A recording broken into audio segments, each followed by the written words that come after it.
There's no feeling more intense than starting over. If you deleted your homework the day before it was due, as I have, or if you left your wallet at home and you have to go back after spending an hour in the commute. If you won some money at the casino and then put all your winnings on red but it came up black. If you got your best shirt dry cleaned before a wedding and then immediately dropped free run.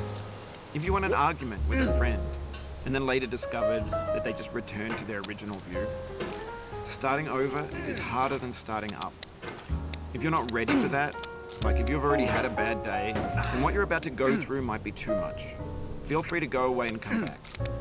I'll be here. Alright, thanks for coming with me on this trip. I'll understand if you have to take a break at any point. Just find a safe place to stop and quit the game. Don't worry, I'll save your progress, always, even your mistakes. This game is a homage to a free game that came out in 2002, titled Sexy Hiking. The author of that game was Jazzuo, a mysterious Czech designer who was known at the time as the father of B games. And B games are rough assemblages of found objects. Designers slap them together very quickly and freely, and they're often too rough and unfriendly to gain much of a following. They're built more for the joy of building them than as polished products. In a certain way, Sexy Hiking is the perfect embodiment of a B game. It's built almost entirely out of found and recycled parts, and it's one of the most unusual and unfriendly games of its time. In it, your task is simply to drag yourself up a mountain with a hammer. And that act of climbing, in the digital world or in real life, has certain essential properties that give the game its flavor. No amount of forward progress is guaranteed. Some cliffs are too sheer or too slippery.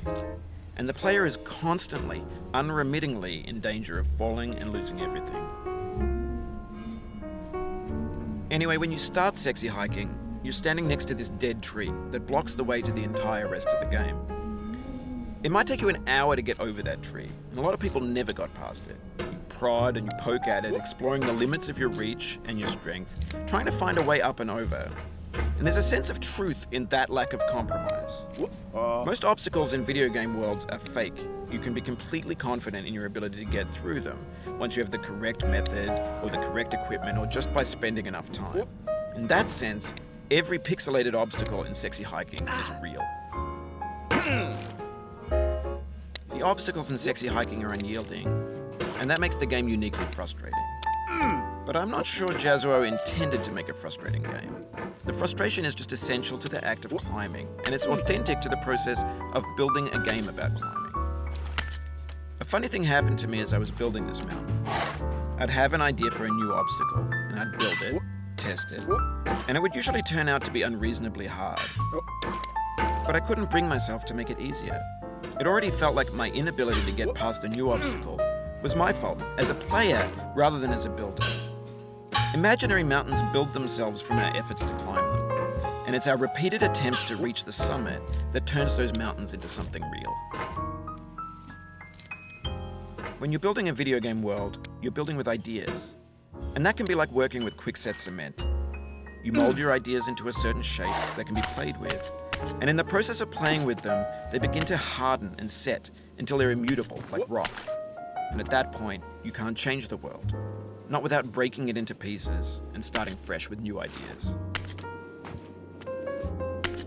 For years now, people have been predicting that games would soon be made out of prefabricated objects, bought in a store and assembled into a world. And for the most part, that hasn't happened, because the objects in the stores are trash. I don't mean they look bad or that they're badly made, although a lot of them are. I mean they're trash in the way that food becomes trash as soon as you put it in the sink. Things are made to be consumed and used in a certain context, and once the moment is gone, they transform into garbage. In the context of technology, those moments pass by in seconds. Over time, we've poured more and more refuse into this vast digital landfill that we call the internet. It now vastly outnumbers and outweighs the things that are fresh and untainted and unused. When everything around us is cultural trash, trash becomes the new medium, the lingua franca of the digital age. You can build culture out of trash, but only trash culture. B games, B movies, B music, B philosophy. Maybe this is what digital culture is. A monstrous mountain of trash, the ash heap of creativity's fountain. A landfill with everything we ever thought of in it. Grand, infinite, and unsorted. There's 3D models of breakfast, Gen X's fanfic novels, scan magazines, green screen Shia LaBeouf, banned snuff scenes on LiveLeak. Facebook's got lifelike bots with unbranded adverts and candid shots of Kanye and Taylor Swift mashups, car crash epic failed GIFs, Russian dashcam vids, discussions of McRibs, discarded, forgotten, unrecycled, muddled, rotten, untitled. Everything's fresh for about 6 seconds, until some newer thing beckons, and we hit refresh. And there's years of persevering, disappearing into the pile, out of style, out of sight. In this context, it's tempting to make friendly content that's gentle, that lets you churn through it but not earn it.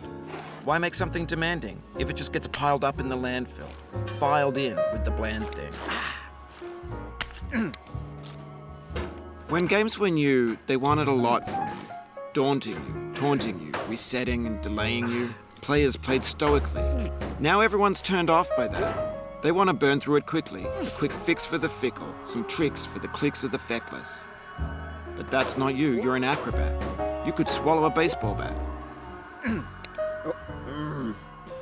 Now I know, most likely you're watching this on YouTube or Twitch, while some dude with 10 million views does it for you. Like a baby bird being fed